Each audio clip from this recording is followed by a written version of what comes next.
Hi, and my name is Allison. I'm going to be teaching you today about the history of 1700 clothes. Um, I'm gonna show you my website, and I'm gonna read to you all the facts that I have learned on this website. I hope you find it very interesting. Okay. So, this is the beginning. It's the history. All right, I'm going to read you the history of clothes. It's this right here where my mouse is circling. Okay. The fashion for 1700 clothes were tall and narrow, but not the dresses. Wigs were very popular for men and women too. Wigs were often white and natural hair was powdered. I think the last couple sentences are very interesting because it shows you like how they did their hair versus now, because now we just like put our hair in a ponytail, or for guys you just gel your hair up, and I find that really interesting that they did that. This is one of the women's dresses.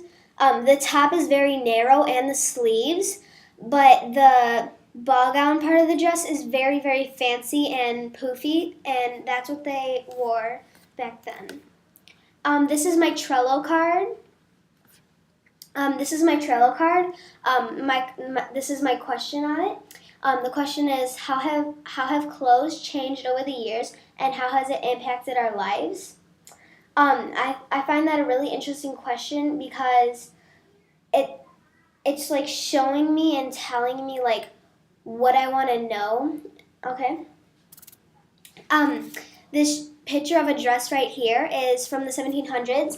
I think that's one of my favorite dresses because it's like striped and it's green, and green is one of my favorite colors. You can't see me right now, but I'm wearing neon green all over, and I find that very interesting color for the dresses back then. Okay, my step one was I will do my KWH-LAQ, and then my second step was I will research why they dressed that way and why they chose it. The third step was I will make my website on Weebly, which was actually a very fun experience for me because I got to research and always just like stay on the computers. I know like staying on the computers isn't good and like exercise is, but like you got to just like walk around the classroom and find stuff that like forced you to just like learn more about that question you had. And then number 4 was I will finish my KWH-LAQ. A KWH-LAQ is what I know, what I want to know. And then I'm sorry, but I forgot the H and the L and the A and the Q. I do not have my KWH-LAQ on my website right now, which you are supposed to. It'll be on my website after I do my video because our teacher told us we have to do it at the end. Which I hope you guys will find the KWH-LAQ really interesting if you go on my website after this.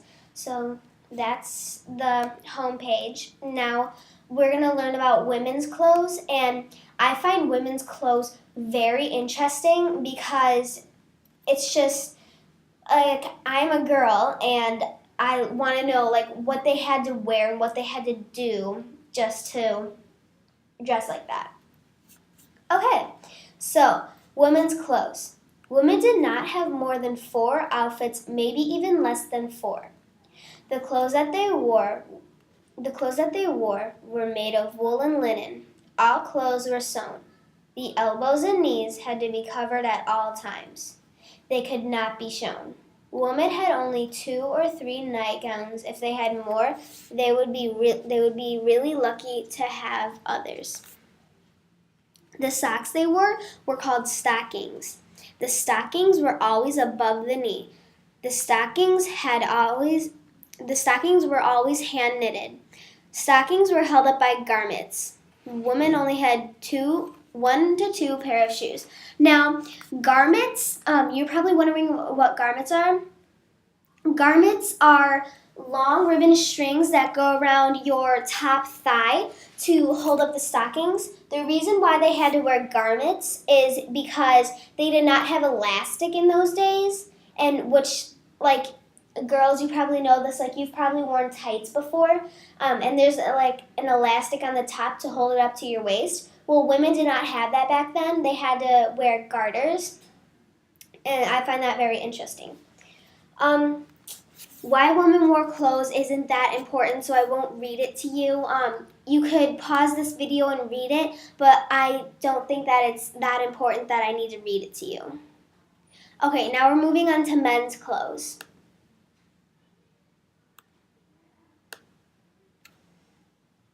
As you can see, there's a top picture right here that is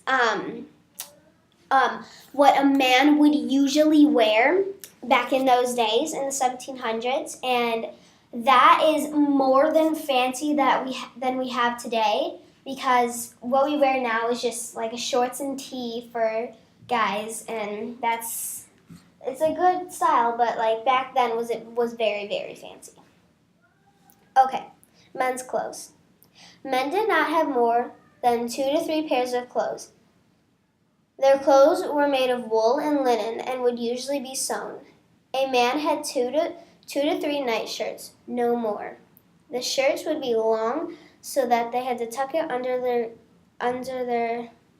legs. I'm sorry, that's a typo. Under their legs like a diaper.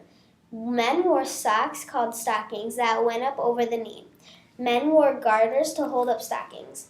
Men did not wear long pants. The short pants were called breeches. The short pants were called breeches that went above the knees. Men wore a waistcoat that is now called a vest. Now, you guys might think that it's very, very disgusting that they had to tuck it under their legs to wear it like a diaper, but they did not have underpants in those days, so they had to tuck it under, and I do, if you guys agree with me that it's pretty gross, then yes, you're right, because it is really disgusting. And they had to wear that for more than 2 weeks straight, which would be really disgusting for me. I'm not going to read you why men wore clothes, because I don't think that is very important. You guys can read it while pausing the video. It's not that important, so yeah. Okay, now here's my Trello card. I think I introduced my Trello card to you in the beginning of the video. That's all right, because I want to introduce it to you one more time to show you what I've done in this video. Okay, and the past times I've been working on this website, because I worked really hard to complete all of that I've done, and I really liked what I accomplished. I'm very proud of myself. Okay.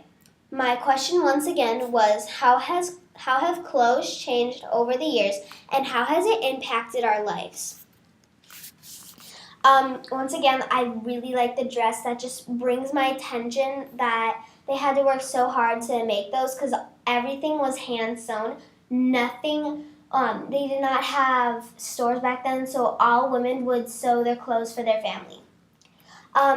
Step 1, I will do my KWH LAQ. Step 2, I will research why they dressed that way and why they chose it. Step 3, I will make my website on Weebly. Step 4, I will finish my KWH LAQ. Alright, I'm going to bring you back to the home page, you guys. And this is the end of my video. This is the end of my video. I hope you guys really liked what I have done over the past couple of work sessions, and I hope you like this video, and thank you for watching. Bye!